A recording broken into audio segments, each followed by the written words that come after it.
Welcome to my watercolour channel. I'm Karen Rice. Have you asked yourself, how do I start a painting? Where do I start? What materials do I use? Well, I hope this tutorial is going to help you. What I do is I'm going to use one of my own photographs and I'm going to talk about the composition, how to draw it, what techniques to use, what colours to use. So I really hope you find this tutorial helpful. Let's get started. So I'm starting off just sort of deciding on the colours that I'm going to use. This is a little bit of cadmium yellow pale with a touch of cerulean. And I'm just recording that colour in my sketchbook there. And it's just really helpful just to sort of decide on the colours you want to use. This is a more yellow green. I'm just actually making a note then of the colours that I use to create those two colours. I've added a touch more yellow as well. And I think this really does build up confidence with your watercolour painting because you're more confident in the colours that you're going to use. There's no surprises. So that was a bit more cerulean in that wash there, and I've made a little record of that as well. I'm using some ultramarine now, one of my favourite colours. It's a good all-round blue. So I'm mixing that with the yellow. So this is a kind of a blue-green, very blue actually. But again, I'm just trying to sort of mix up colours to mix a darker green. So I've added a touch more yellow. That's a bit better, that one there. And again, I'm just painting the original colours there so I know how I achieved that colour. And you may want to write the colours down as well in your sketchbooks. So this is a touch of burnt sienna and I'm mixing that with the yellow. And just to make a lovely sort of warm colour, I can see some warm shades here and there in the photograph.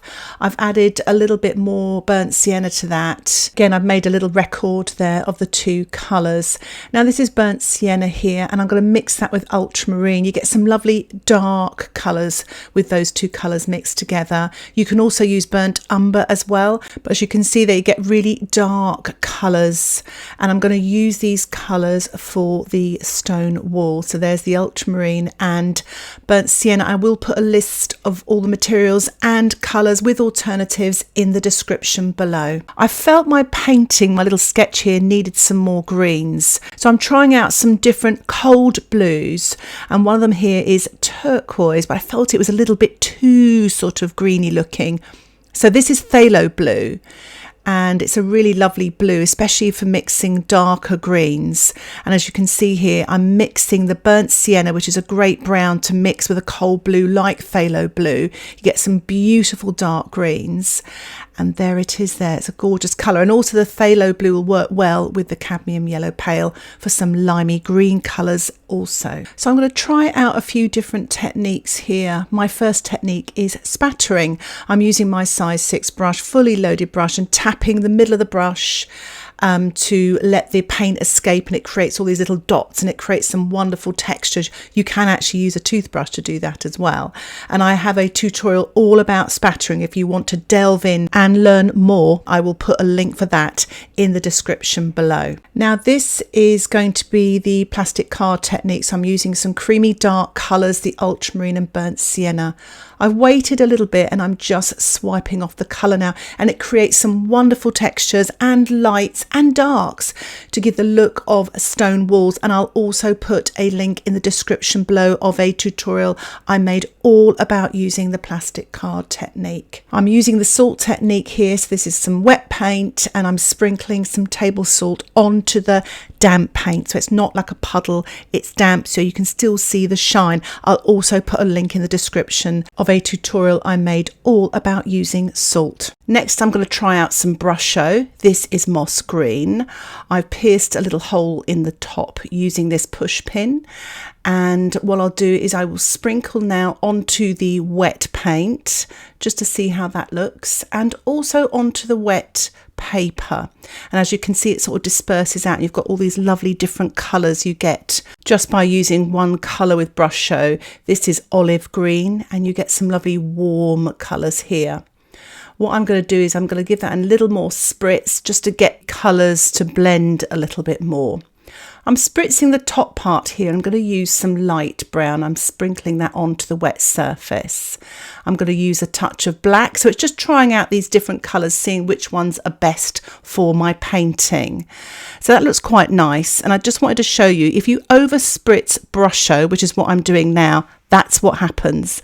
So just try to give it a little spritz or sprinkle it onto damp paper. It seems to work the best. And remember, with Brusho, less really is more. A good alternative to Brusho are watercolour pencils. So what I've done here is I've wet the paper and I'm rubbing the watercolour pencil. You can use sandpaper or an emery board and let the pigment fall onto the wet surface, and you get some lovely textures. And you can use different coloured pencils to create that look of the Brusho as well. So as you can see here, these are all the kind of techniques I'm going to be using in my painting. And there's a close-up of the salt there. It's still drying, and remember to allow it to dry naturally. You get the best effects. Next, I'm going to do some sponging. And the most important thing to do is mix up plenty of paint. You need lots of paint for sponging. So I'm mixing up a milky, limey green there, using the phthalo blue with the yellow. And I've actually used some ultramarine here with the yellow and some of the phthalo blue. So I'm using a natural sponge, but you can use a synthetic sponge. And I'm very lightly tapping onto the dry surface, but you can actually do this on a damp surface as well. So I've gone on with a very light limey green, and now I've gone on with a very dark green. I'm hoping that that dark and light green will blend together as well. So I've got so much texture in my photograph. This sponging is going to be perfect for the trees and the hedges. Next is sketches. That's important because it helps you compose your picture. So I'm actually sketching in my horizon line in my little watercolour sketchbook here, and the distant trees. The horizon is where the land meets the sky. And I'm just sketching in the gate as well. It's a great thing. The gate's slightly open, so it leads your eye through. And I deliberately took this photograph. I thought it would be perfect for a watercolour painting. I love the textures and the sort of path leading your eye through to that sort of middle ground in the painting. You have the tree there, that large tree with the cow parsley, almost like the star of the show. That's our focal point. And, you know, those lovely clouds as well, the light coming through from the distance. So I'm sort of just sketching in the sort of marks, and I'm using an HB pencil. And I'm just sketching in the tree now. I love that diagonal where it leads your eye into the sky as well. And it's really helpful. It kind of takes your viewer on a journey in your painting. And what I'm trying to do is create a 3D illusion on a 2D surface. So everything in the distance will be smaller. Even if it doesn't look smaller in the photograph, I will exaggerate it. It's an artistic tool. And what I'm doing here is just sort of really sort of emphasizing this path leading up to the gate there. But remember, keep it really simple as well. You don't want too much detail or too many pencil lines. So I'm going to do a little practice painting now using this sketch. So I've got my size 10 brush, and I've mixed up some Cerulean here with a touch of the phthalo blue, and I'm actually using some of the colours I previously mixed. So I've got a little bit of ultramarine and burnt sienna there as well. I'm wetting the sky, so I'm going to paint the sky first, wet in wet. With landscapes, I always tend to paint the sky first, really sort of set the scene. So as I go towards the horizon, the clouds get smaller, and my cerulean colour, I'll add a little bit more water to get it paler to create the illusion of depth in my painting. So I'm mixing up a blue-green here, so it's mostly blue with a tiny touch of yellow. So this cool green colour recedes and it goes back. Warm, sort of strong, darker colours come forward. So this again will create the illusion of depth. And it's obviously there's smaller trees. So I'm just using the tip of my brush, just painting these, you know, the shapes of these trees, trying to vary them to keep them interesting. So what I'm going to do now is I'm going to paint the sort of distant field here now, using just like a pale mid green, and that's the ultramarine with the yellow. You could use the cerulean with the yellow as well, and I'm just sort of adding a touch more yellow there as it comes into the middle ground there. The sort of the greens get a bit brighter, so I'm adding a little bit of cadmium yellow to that cerulean wash, and I'm painting this quite strong brighter green right in the centre of that path there to lead the eye through, and I've added a touch more yellow as well. So these bright greens really come forward quite nicely. So I am mixing up some shadow colour there. That was the ultramarine and the burnt sienna. I'm painting this creamy colour, sort of damp into damp on the edge of the sort of grassy path there, and it will bleed slightly so you get a nice soft edge with that lovely dark colour there where the shadow is. And I'm using this sort of milky shade here, that's the Ultramarine and Burnt Sienna again, for the stone wall at the top. And I've mixed up another light green there, just painting it below there where the bushes are, and letting those two dark colours run into each other so you get some really nice soft edges. This is a bit of Cerulean and Burnt Sienna here, and I'm actually going to sponge this time onto the damp surface. You get some nice darks but soft with soft edges. So I've mixed up a little bit more, sort of a mid green there, and I'm just starting to paint my tree by sponging, and it's really effective there, as you can see, and you can still see the sky coming through as well. I've just painted a large wash here to the right with a light green, that's the yellow with the cerulean.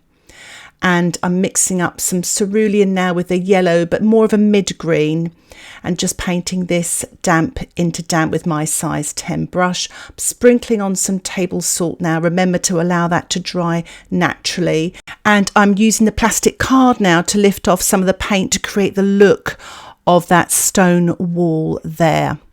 And I'm using the card as well, the sort of corner of the card, to lift off some lighter grasses as well. So I'm going to use the moss green Brusho now and just sprinkling it on the sort of bushes there in the foreground. Not too much, of course. And I'm now painting in some branches using my size 4 round brush with a mixture of ultramarine and burnt sienna.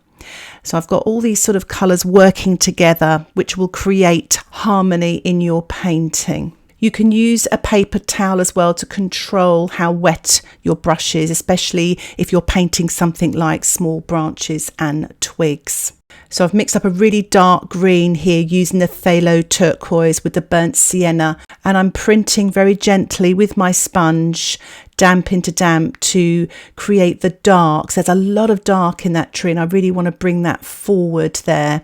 And what the dark does, it really brings out the light, so that's important. So remember, don't be afraid of the dark. So I'm lifting off a few more lighter grasses using the plastic card to create texture. There's so much going on in this little scene here, and it's really nice to be able to create that texture using all these different techniques.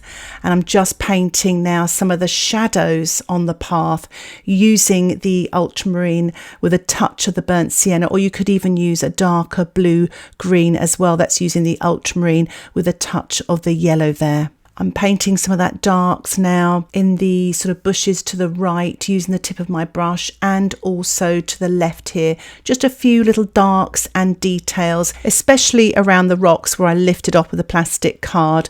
I'm just sort of adding a few more darks there, damp into damp, to really describe those rocks. I'm going to use that same colour now, the burnt sienna and ultramarine, and I'm going to paint the sort of gate and the posts here, and I'm just using very sort of quick marks because this is just like a practice sort of sketch painting. I just want to get a feel for it. So one thing, it'll build up confidence and you're just working out your ideas. So I'm just painting some grasses just behind the wall there, just to sort of push that field behind the wall into the distance, or sort of middle distance, adding a few more dark marks with a very dark green. Again, you can use the phthalo blue with the burnt sienna, and I'm just sort of half closing my eyes when I'm looking at the photograph just to see the shape of the darks there, using my size 6 brush.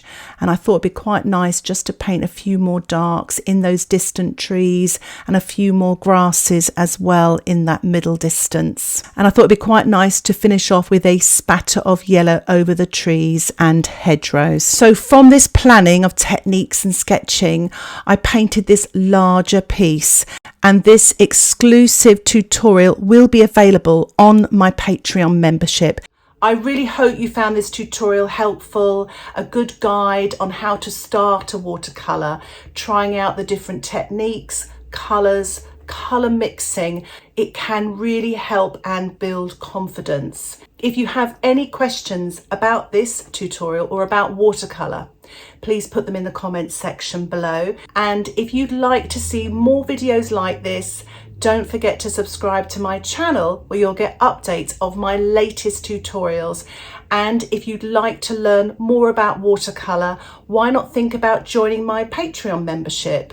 You will get access to exclusive content, longer, more in-depth tutorials, downloadable outline sketches, and you can cancel anytime. Thank you so much for watching. Happy painting.